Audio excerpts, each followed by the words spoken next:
All right, so we're sort of running out of time already, so we'll just get started. So yeah, my name is John. My name is Winston. And we're here to talk about open source software.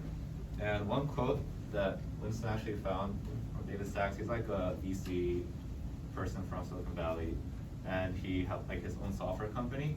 And when he open sourced to the fans, where like basically gave all the code to their fans, it went crazy. And that's like the Silicon Valley vibes back then, I feel like.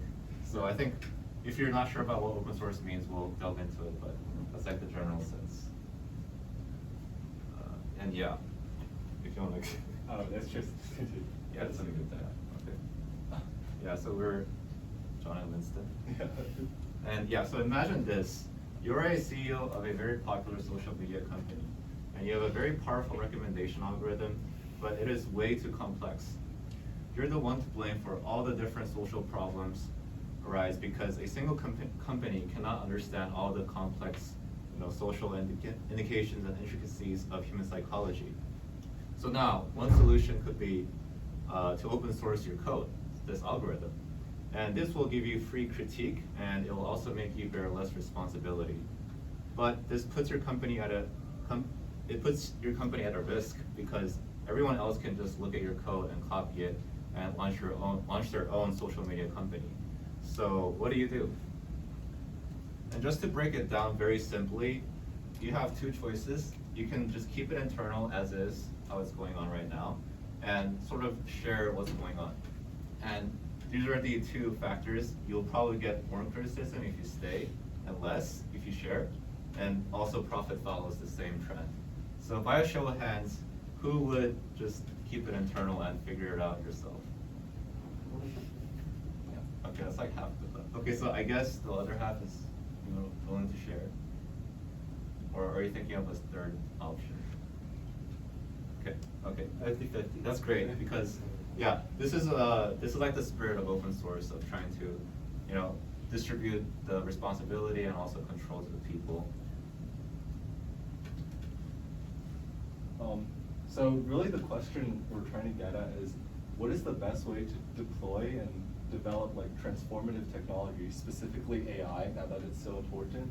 And this is technology that will affect all of society, right? And is open source like one way to do it, or is maybe keeping it private another way to do it? Somewhere along the spectrum of choices that you can make, what sort of choices should you make, and what would be best for society? Maybe one of the answers is open source. So let's just go over a quick review. We're first going to define what open source is. I don't know if a lot of you are like CS people or engineering, but maybe you guys have heard of open source already. And then we're going to go through some of the reasons why we're talking about this, specifically in terms of like ethical AI. We're going to say, why is it good, why is it bad? And then we're going to explain why it is important in the current world today. So there's a very clear definition of open source, and it's from Wikipedia. Open source software is computer software that is released under a license in which the copyright holder grants users the right to use, study, change, and distribute the software and its source code to anyone and for any purpose. And really the spirit of open source, you should think of it not as like free beer or free lunch, but more as like freedom of speech. It's sort of this ideology that when you open source software, anyone can take it and do what they desire with it. That's what it says, for any purpose. And Wikipedia is a very good example of open source software. You guys use it every day. I'm Professor Chili, you're a fan. I think you guys will do a assignment on Wikipedia too. So, yeah. So for some historical context of why we want to talk about open source, let's think back to like the different technologies that arise in the past, coming up to like AI technology today. For example, some other technologies that had huge disruptive behavior on society was like the development of nuclear weapons or the industrialization, using natural gas and coal to like drive the development of society. And these disruptive technologies, when you think about how they were developed, sort of privately in the hands of a few. And in the long term, we can see there was a lot of benefits for this. You know, when we develop nuclear weapons, now we have nuclear reactors, and basically our entire world is powered by like the Industrial Revolution right now. But there have also been a lot of like long-term unforeseen sort of hazards that people maybe knew about, but they didn't say anything. For example, with nuclear weapons, we were faced with the Cold War, and you know, now there's like continued general tensions of like, will a nuke like go off and will like the world just end because of one person's mistake? And even with the Industrial Revolution, now we have to face climate change. And famously, these were all problems that people knew about. Like the scientists working in oil companies in the 90s, they knew about climate change. But because it wasn't sort of known to the people, it was kept private, these problems never came out, and now we have to deal with the consequences today. Yeah. And so this is sort of why like we should start thinking about open source, you know? As AI grows, and there's some headlines, even like recently this year with ChatGPT, it's just exploding now. Like Elon Musk wants to buy Twitter, he did buy Twitter, and the first thing he said was like, we're gonna open source Twitter's algorithm. And people went crazy over it. Large language models, these are models, AI models, like ChatGPT, like DALL-E 2, which can, you know, mimic humans very realistically in how they generate text, images, and even like music. These are being talked about. Should they be open source? Should they not? How should we deal with them? And a lot of just sort of in the economics and in the infrastructure, Microsoft is investing $10 billion into OpenAI, and this was very recent, like January. PyTorch is being open sourced for everyone to use. It's going to make AI more accessible for research. And even outside of the AI sphere, we have Web3, we have just traditional like full stack technologies like React, Red Hat. All of these are built upon open source. And maybe the most famous one is Linux and GNU, if you guys know that. So yeah, that's weird. But let's go into a bit more detail and dive into like more of the itty bitty pros and cons of open source. One of the biggest things that really make me personally interested in open source is how it addresses transparency and safety and just sort of the ideology of freedom in software. When you open source something, you encourage empathy and communication between the developers and the customers. And so you have this good feedback loop where the customers, if they feel that something is missing, they can actually go in and fix it for themselves. And because it's open source, they can do that. And as a developer, because you have this communication with customers, you can really sort of understand what kind of product you're trying to make. Yeah. And open source, it also really shines in its sort of ideology of being a way of democratizing software. It really reduces the growing inequality in society, especially the tech inequality. People feel that it's a good idea to support open source, and it's a good direction to go in. For example, Stability AI, they were one of the first open source like AI companies that were truly like open source. And you can see here, there's a graph of sort of a bunch of examples of open source companies and how popular they were. And we have like the normal ones, which sort of like go like this. And here's Stability. You can barely see it because it's entirely vertical. It blew up so fast, and people were there was sort of so much frustration pent up on like the privatization of AI and how like no one really knew what was going on, that when Stability came out, everyone just like jumped at it and was like, oh my God, like we can see what's happening on the inside. Yeah. And surprisingly, there's actually some economic arguments for open source. So I did say like, don't think of it as in like free beer or free lunch, but instead of free speech. But the truth is, open source is free, and it can cause a lot of problems because you're not making any money, and how are you going to do anything with that money? But in practice, there's actually sort of a few social phenomenons that make this go away. For one, open source is a way to realign your economic incentive. It prioritizes collaboration and not competition. As Google put it, they open source a lot of their work because there's a higher return on the initial investment made versus the alternative closed source process. Some examples of this are TensorFlow and React.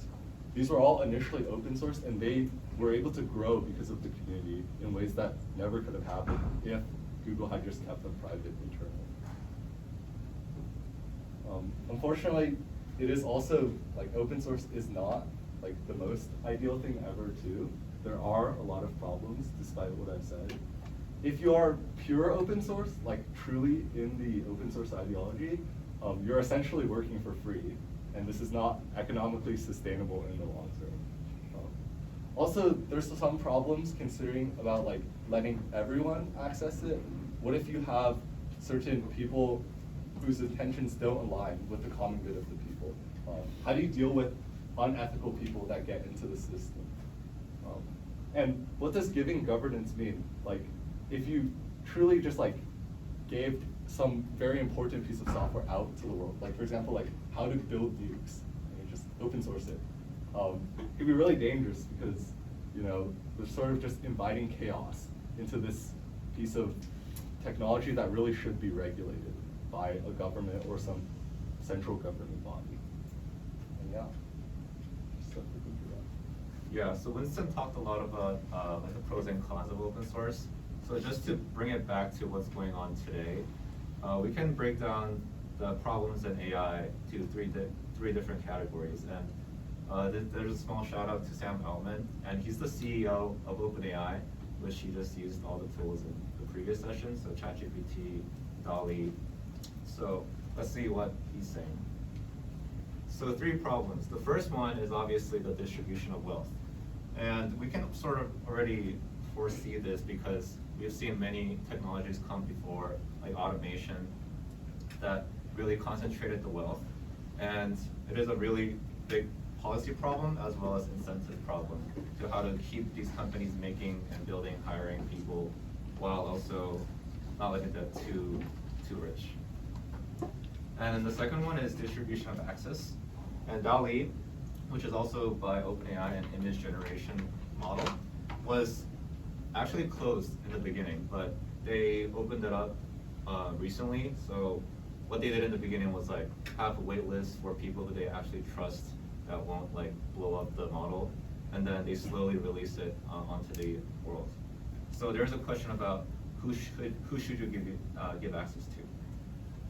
And then the third one is the distribution of governance.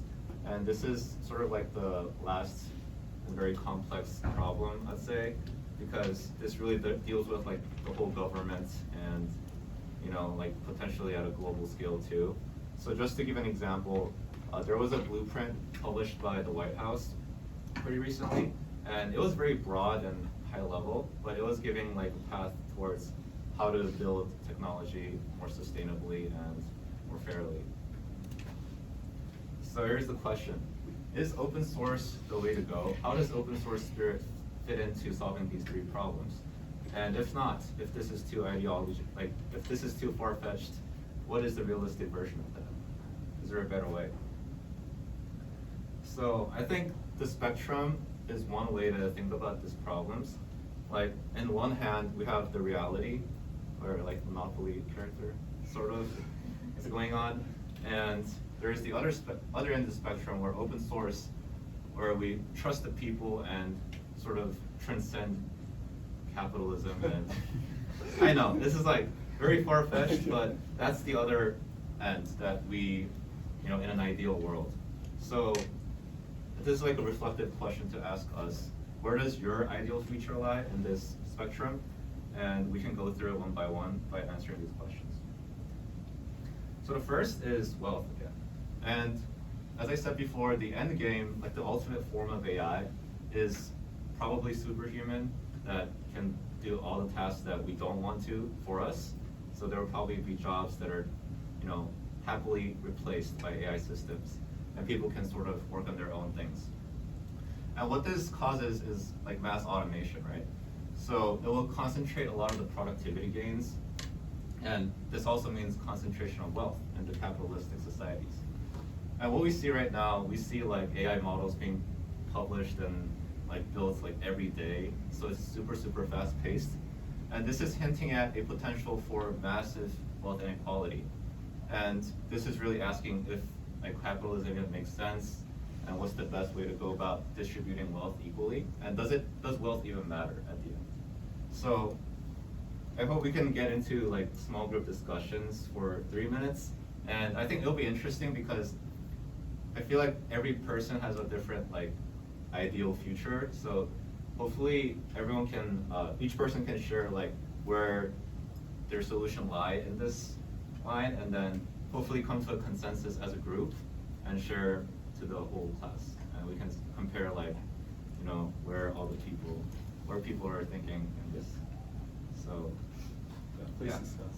Just get into like small groups. Like 3 or 4 per group.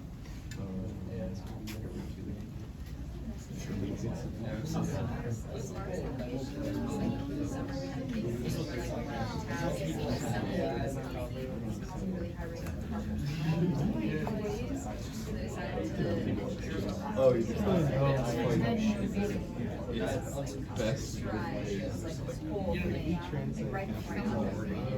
So it's like, it's also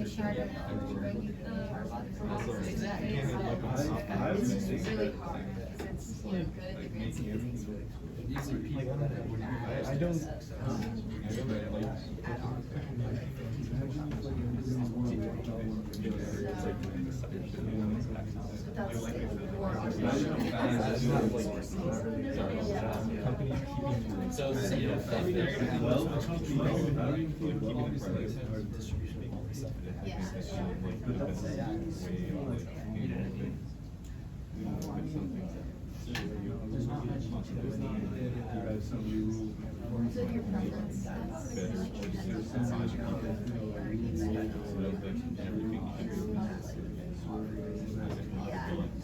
exploited. Yeah. So it's kind of like hard to because like already on the side is like, oh.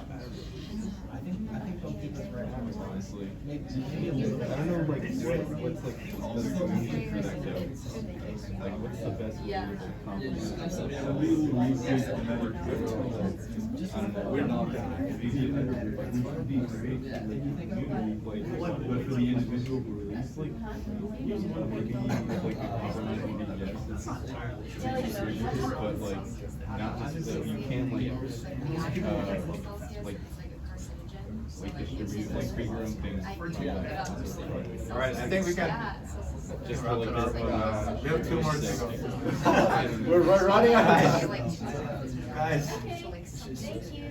And so after Wells, what's the next one to think about in terms of, you know, distribution of resources, and then what's the next one that we should think about? After wealth is access. Okay. Yeah. So, I mean, I know this is like a very abstract idea, but one of the ideas that were being discussed, and some people mentioned it, is like AI is the fastest way to reach communism. And I know communism is not a friendly word to say, but I think what that means is more of like a positive way in which communism sort of is free from this financial incentives, and people sort of are like, oh, like equal equity, everything's fair. So I think that's like one way to think about when we mean transcend capitalism. So can any group share like, are there any like conflicts when you were presenting your ideas, and like, yeah, just generally like any ideas that came to mind, how to solve this issue? How do people think like wealth should be distributed? What are some problems? I heard you guys in the back talking about some stuff.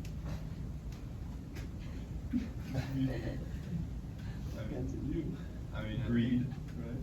Human greed. I don't know. I feel like this is one of the big tech innovations of like the century, and traditionally, when we see like a big innovation like this, there's going to be massive, you know, a massive wealth gap between the people who actually understand the technology and know how to create it, and the people who don't even have access to technology. So, my personal view is it's gonna go to capitalism. folks like OpenAI and everything that like, you know, they're like the hubs of the AI tech, and maybe Google will open source some things, but yeah, I think that the really powerful things are going to be needed by the big tech companies. It's pretty dystopian. Yeah. Anyone on more on the other side who think differently? Okay, we can, I know there's a lot of ideas that's going on today, so we can present in order. So just trust capitalism, as you say, it's sort of like, realistically, it's hard to think that the world is going to change drastically from how it is right now. So if we were to just say, okay, capitalism is going to take over, and you know, to the extreme, it's going to be like totalitarian because all the power is like concentrated in one pocket of the society. That's like one way. And the second way is like cap profit models, which is actually very new, and this has been implemented by OpenAI. So this article is talking about how OpenAI started off as a nonprofit. So they were exactly talking about the issue that AI research is super dangerous, and if you're doing it for the money, you're going to do it for the wrong reason. So we're going to be very, very, you know, open source, so we don't care about money at all. But they recently transitioned to cap profit, which is, as the name suggests, is like they get profit, but they will cut the profit beyond a certain point. So a recent deal with Microsoft was that they'll return basically the 10 billion investments until they get it, and then everything else is like shared with the stocks. So that's one way. And the third very far-fetched idea is like universal basic income. And this is an idea where like a lot of wealth will be generated by not humans but machines. And if we allow the creators of those machines to get all the wealth, then it's going to be capitalism. But what if we just make this surplus of wealth go to all the people equally? But that's also like a very commonly attacked idea, because it's saying like people are not going to want to work if they just get free money, and you know, if you get something for free, you just tend to like use it. It's like the COVID packet that, you know, people get money and, you know, everyone buys stocks, stuff like that, and inflation right now. But yeah. So yeah, okay. Second is you just. Second is another problem is access. So currently, like, access to AI models is determined by a small number of really powerful tech companies, as you said, and they've been like playing kind of nice. Like OpenAI has like allowed us like use ChatGPT, and Google's like, oh, we'll open source stuff, you know, and Facebook too. But that's sort of really their decision, and they could, you know, turn it off at any time. Like OpenAI, they switch from nonprofit to cap profit, and who says like, what if one day they switch from that to just pure profit, you know? And they're like, okay, no one can use ChatGPT anymore. You have to pay for it, and that's going to be how it goes. So this is also sort of a future problem that may arise, and open source is again a possible solution. So if the software is just open source, there is no accessibility issues because everyone has access to it. Obviously, there could also be other potential solutions. So again. Yeah, we're running out of tuition. So, just food for thought. Yeah, so for the problem of access, a lot of the ideas surround like how to, you know, make these OpenAI, Google, big tech companies release them without making them like basically give up all the profit incentives. So one way that they can choose to do is just give no access and make it completely private. But this is actually against like the research spirit that a lot of the AI research happens in. So the one big issue about this is that when they publish like a paper and academia and like people in academia see it, they don't usually believe just the paper. And usually what happens is you open source the code to prove it and then show it to everyone. But that hasn't been the case with a lot of these companies. Like Google is a very popular example. Like Lambda, I think, is like their language model, but they did not open source, and people have been like, is this really going on?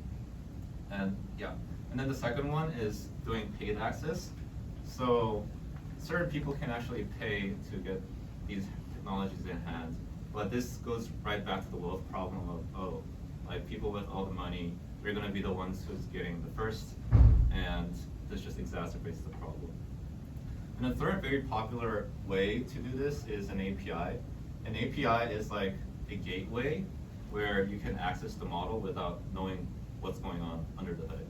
So this has been the case for OpenAI, where we can, ChatGPT, for example, is an API where you have an interface and you can talk to it, but it's all limited and you don't really know what's going on. And then the fourth is open access for everyone. But yeah, the biggest problem here, I'd say, is it's really coming down to how you trust the people and how they will use it. Because as Winston said before, like if nuclear weapons somehow like got leaked and to the hands of like bad actors, then it will be very, very bad. So yeah, I think that's one thing to consider. And then the last issue is governance.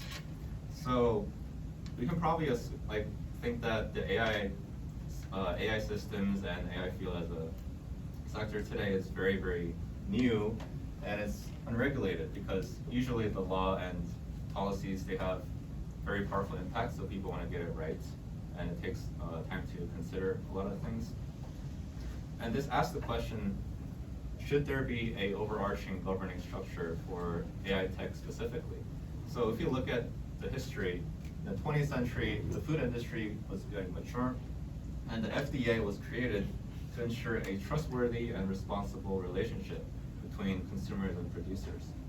So, and this also applies for like the avionics industry, like building rockets and missiles, like they all go through this central body of regulation. So should this be the case for AI tech as well? Should it be, should there be an FDA for AI?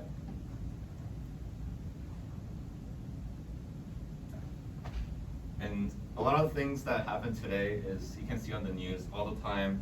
Big tech is getting sued for being anti-competitive, and they're trying to break things up. And yeah, the second option is to have a government intervention via FDA for AI. And I know this is China actually controls the tech industry by having a lot of the government officials in the company board, so that they have some say in the directions generally. And yeah, it is a very sensitive issue, but I think that's one way to sort of ensure that there's no outliers in how tech companies behave. Okay, so very quickly, why does this all matter to you? Yeah. Okay, so again, it's just like the question of, especially if you're going into industry, you're going to be the people actually developing these things, and how you think about software as a whole really impacts what decisions you will make. And you really have to think about the original question again, what is the best way to develop transformative technology that will affect all of society? And at the core, do you believe that it should be profit driven or more capitalist, or do you believe that it should be in more of the open source spirit, open to everyone? And we'll leave it at that final thought. Yeah. Okay, thank you. Okay, well, thank you so much to Zhang.